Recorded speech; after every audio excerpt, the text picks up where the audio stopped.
супер. Мен Кадырбек Самал Дүйсенбек кызы, Оңтүстүк Казакстан индустриалдык инновациялык колледжинин арнайы пән окутуучусу.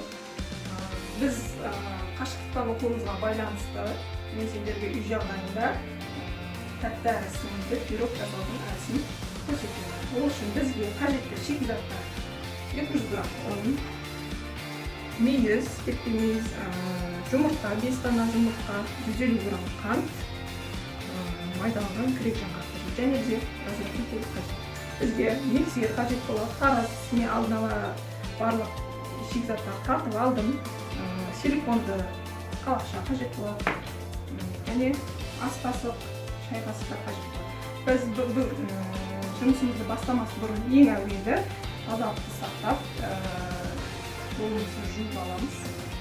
Мен жуып алдым. Ең бірінші біз бастамас бұрын миксеріміздің қалыптарын жақсылап құрғатып сүртіп аламыз. Бірде-бір су тамшы болмау қажет.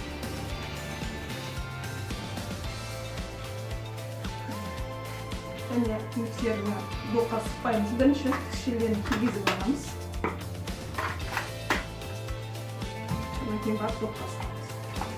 Су қолмен ұстауға болмайды. Біз 5 жұмыртқамызды ыдысымызға жарып алдық. Көп тұрғандарыңыздай ыдысымызға жарып алдық. Енді бұған 150 грамм қант қосамыз. Көп тұрғаныңыздай бұл жерде өлшемдері көрсетілген қант 150 грамм. Өлшеуіштер бар. Және осы қоспамыз, жұмыртқа мен қантымыз ағарғанша миксерлейміз. Яғни менде қол жұмыртқасы сол ағарғанша миксердің жай жылдамдығынан бастап жайлап жоғары көтереміз.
Массамыз ағарды. Менде қолдың жұмыртқасы болғаннан кейін сәл сарғыштау болады.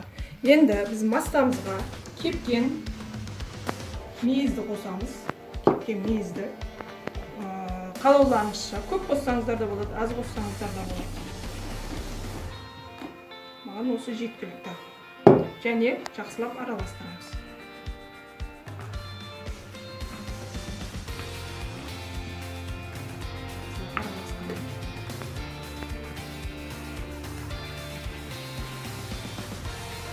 Енді осы массаға 200 грамм ұнымызға, бір шай қасық қылтыш, яғни разрахитель қосып аламыз. Онымен бірге араластырып саламыз. Бір шай қасық. Онымен бірге араластырамыз. Осы електің ішінде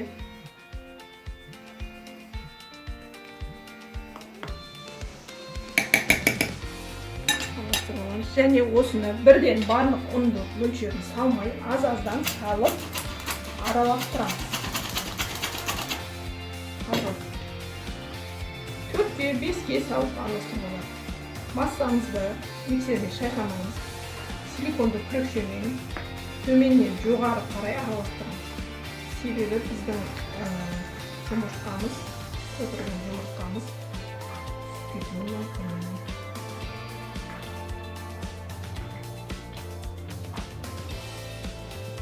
Біз ұнды електен өткізіп салғанымыз себебі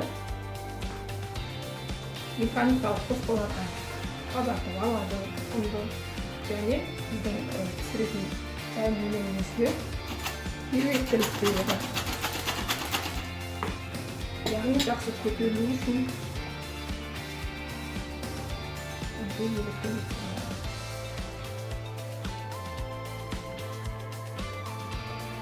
жақсылап жоғарыдан төменнен жоғары араластырамыз.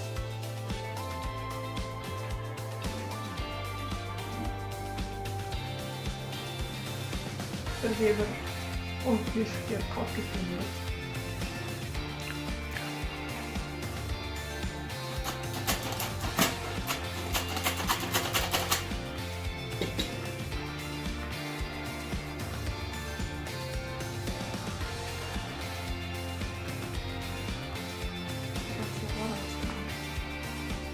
Türk'ün masa bolğanca.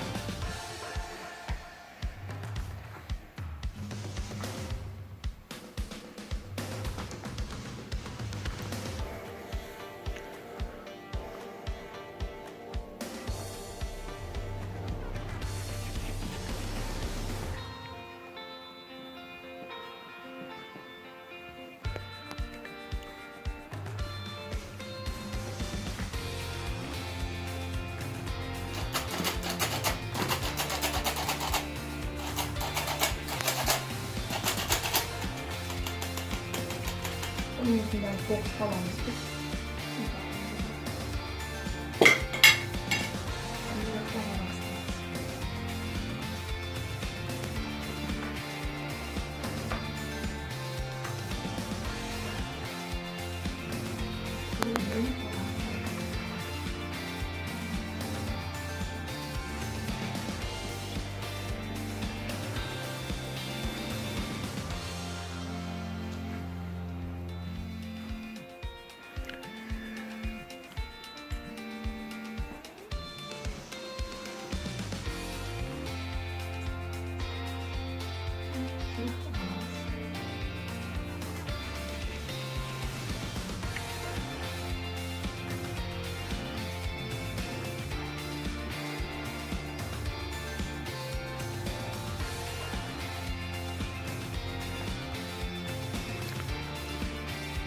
Mikserine aralastırsak bu masamız çok kalın mümkün.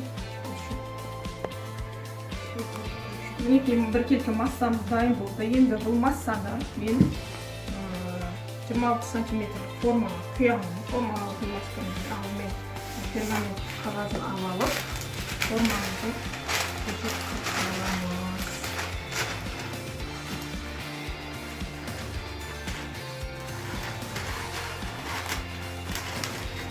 Çok kalma olsun pергаментті көшейік.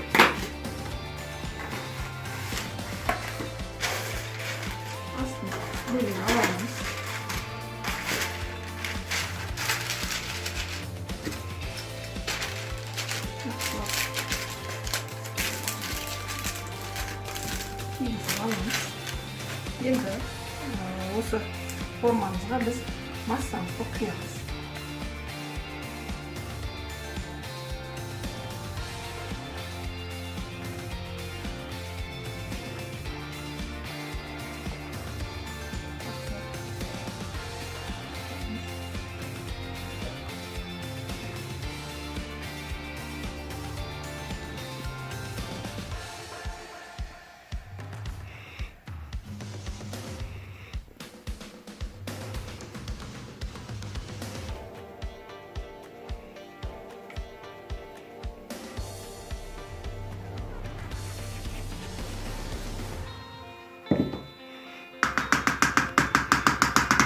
Alamız.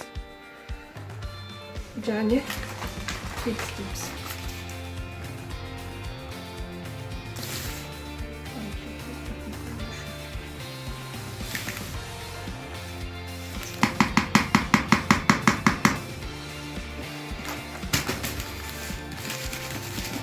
Tepsimiz alamız.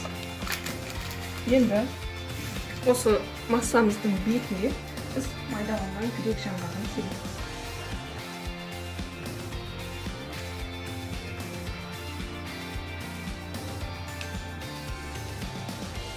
Жаңғағының пайдасы миға мидың жұмыс істеу қызметіне өте жақсы. Бұлардың құрамында витаминдер өте көп кепкен мейіздің, жаңғақтың С витаминдері әсерсе кепкен жемістерде дайын жүзімге қарағанда, пісіп тұрған балғын жүзімге қарағанда кепкен мейіздің ішінде С витамині, В4, В5, В6, А витаминдері өте көп, 10 есеге бай балғын жүзімде.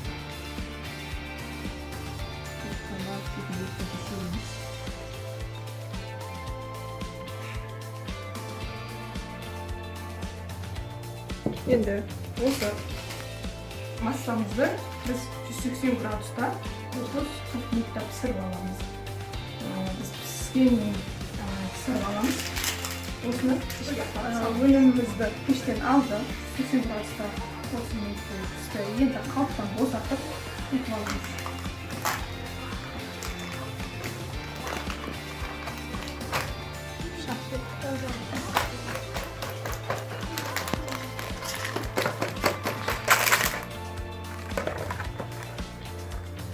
Босатып алды. Негізінде өнімнің мен жаңа көрдім. Піскен піспеген андай ағаш таяқшамен тексеріп аламыз.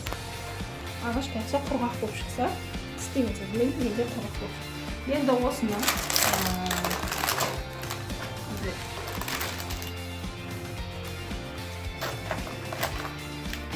решетканы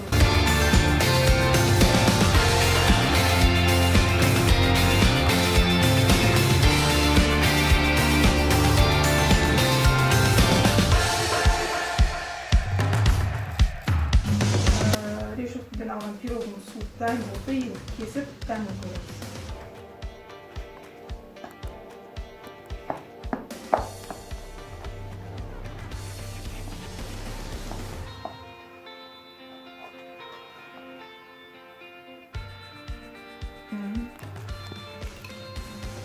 Осы пирогты үйде дайындап көруге кеңес беремін, өте қолжетімді заттардан. Сіздеріңізден білесін.